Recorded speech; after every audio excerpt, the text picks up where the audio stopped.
Every project you have ever run probably finished late. That is not bad luck. It is a documented psychological bias called the planning fallacy. And once you understand it, you will see it in every meeting you sit through for the rest of your career.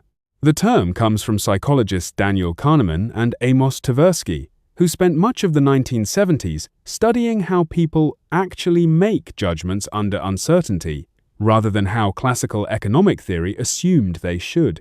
Kahneman later won the Nobel Prize in Economic Sciences for this body of work, much of it built jointly with Tversky before Tversky's death in 1996. Their research on heuristics and biases reshaped psychology, behavioral economics, and eventually management theory.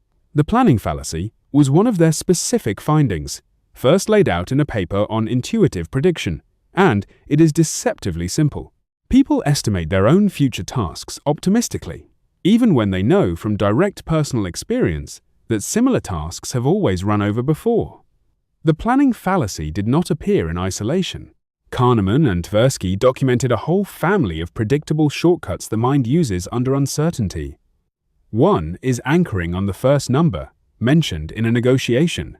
Another is overweighting the examples that come to mind most easily when judging how common something is.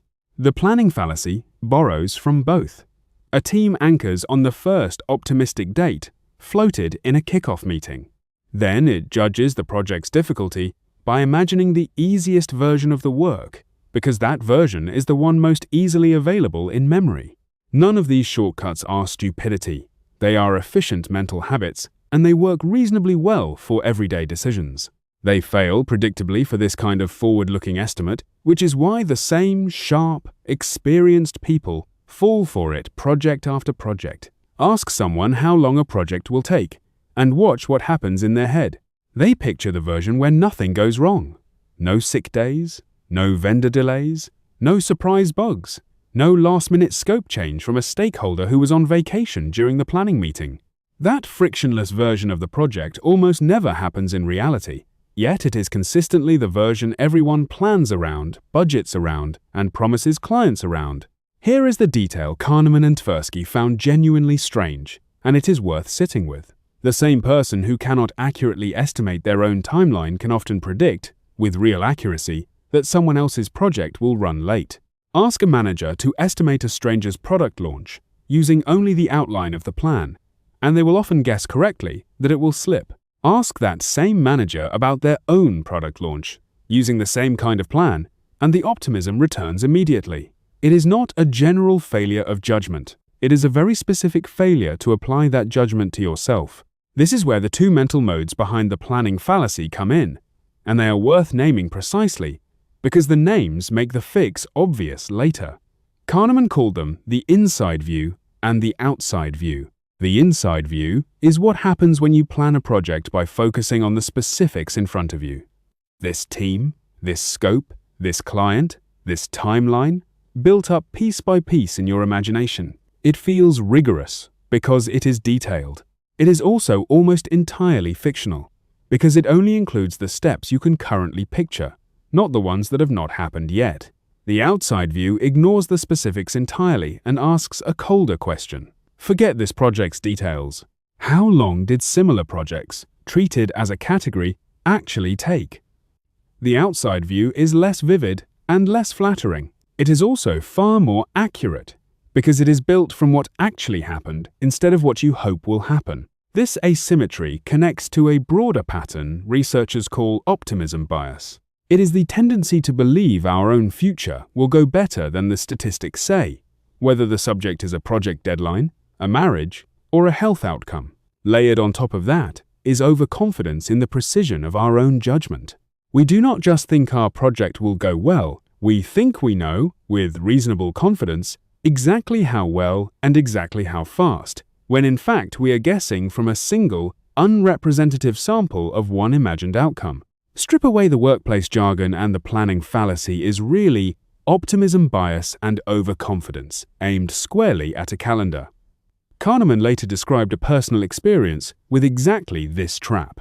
He was part of a team writing a school curriculum in Israel, and partway through the project he asked each team member, including himself, to privately estimate how much longer the work would take. The estimates clustered around 1 to 2 more years. Then, he asked one member of the team, an expert with experience across many similar curriculum projects, a different question. Leaving this specific team aside, how long had comparable teams taken to finish comparable projects in the past? The expert's answer was uncomfortable.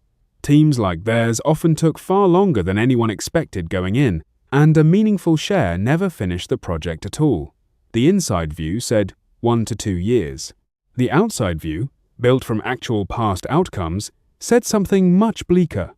Kahneman has cited this moment as one of the clearest personal demonstrations of the planning fallacy he ever experienced, precisely because he already knew the theory and still fell for it in practice. That is really the core insight worth sitting with. Knowing about the bias intellectually does not immunize you against it.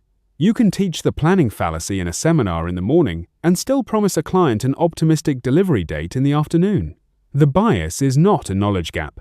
It survives contact with a mountain of personal history proving it wrong, which is what makes it so stubborn and so worth building a process around, rather than relying on willpower or self-awareness to fix it. In the workplace, this shows up in nearly identical shapes across completely different industries. A product team commits to a 6-week timeline for a feature that, historically, this same team has taken closer to 10 weeks to ship. Nobody is lying in that planning meeting.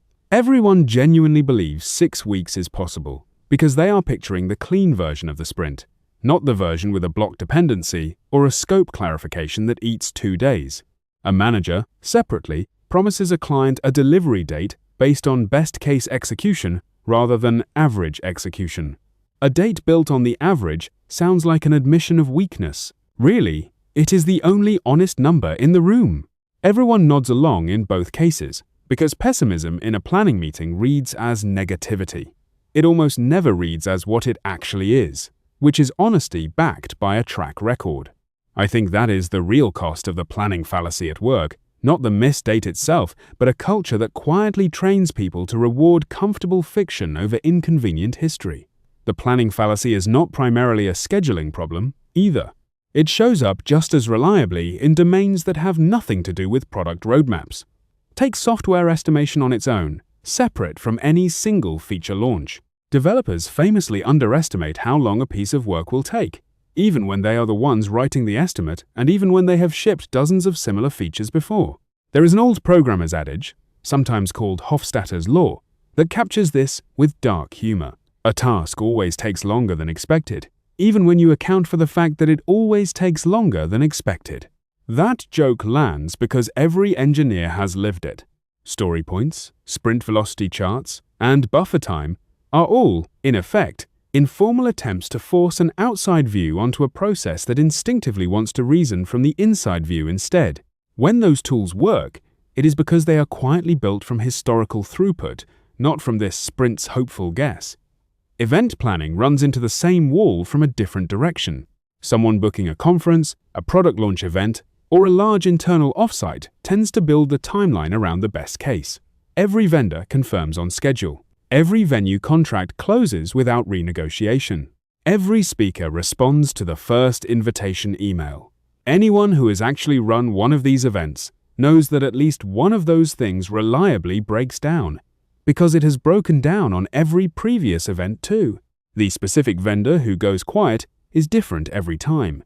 The pattern of some vendor going quiet is not. Planners who build in slack based on how past events actually unfolded, rather than how this one is supposed to unfold, are the ones who are not scrambling 3 days before doors open. But here is the part that catches most experienced managers off guard, and it is worth pausing on directly. This bias hits hardest exactly where the evidence is most public and hardest to explain away. Construction and renovation may be the starkest version of all, because the stakes are public and the failures get documented for decades afterward. The Sydney Opera House is the textbook case that behavioral economists still return to decades later.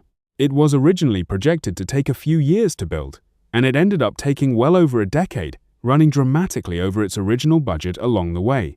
Denver International Airport is another widely cited example, delayed for years past its planned opening because of complications nobody had priced into the original schedule. Boston's Big Dig, The massive highway tunnel project that reshaped the city's downtown is cited alongside those two for the same reason. It stretched across many more years than originally planned, and its final cost ran far past the early projections. Regulators and planning researchers now treat that pattern as close to the norm for large infrastructure, not the exception.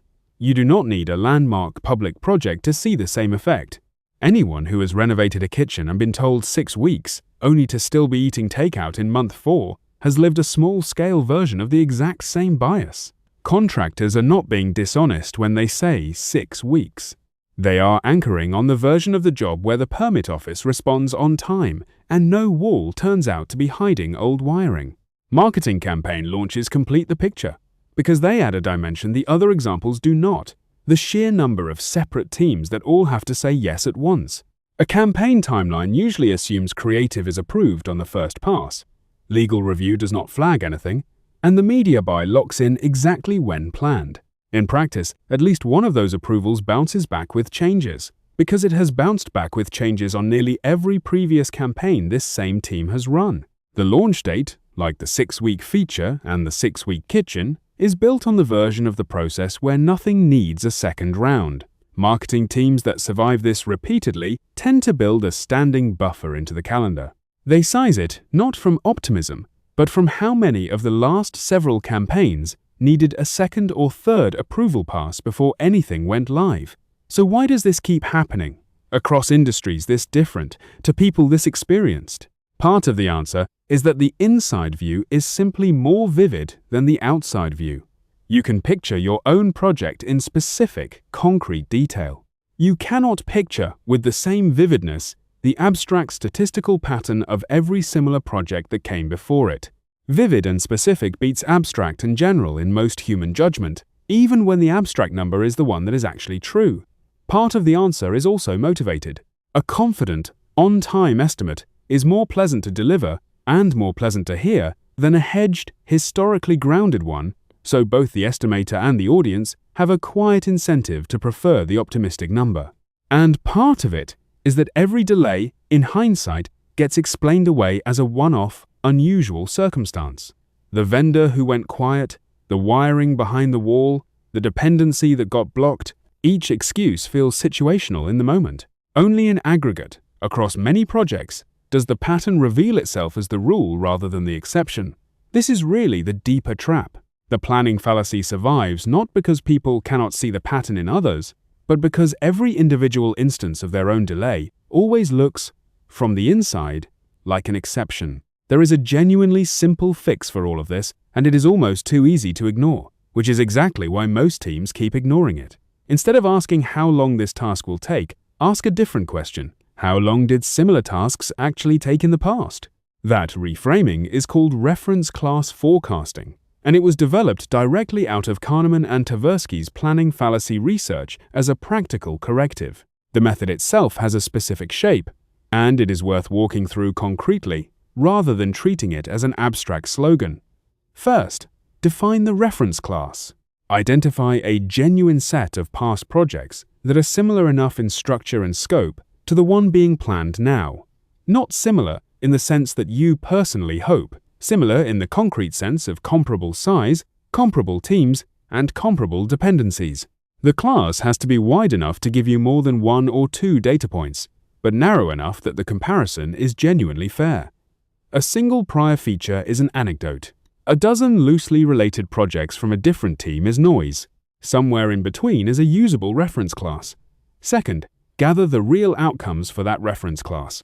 Not the outcomes anyone predicted going in, but what actually happened, start to finish, including the ones that ran badly, not just the ones people remember fondly. Third, look at the spread of those outcomes, not just one average figure. A reference class where every past project landed within a week of each other tells you something very different from one where outcomes ranged wildly. That spread should shape how much buffer you build in, not just the midpoint. Fourth, use that distribution as the anchor for the new estimate, and only then adjust cautiously for any genuinely new information specific to this project that was not present in the reference class. The order matters. Start from the outside view and only nudge from there, rather than starting from the inside view and hoping it turns out to be close enough.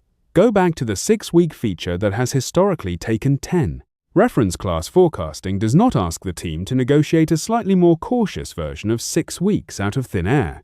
It asks the team to pull the actual delivery times of the last several comparable features this same team has shipped, and to plan around that real number, 10 weeks, instead of the hopeful one. If a specific, verifiable difference exists this time, say a dependency has already been removed, that is a legitimate reason to adjust the number down. A vague feeling that this time will go smoothly is not. The outside view is not pessimism for its own sake.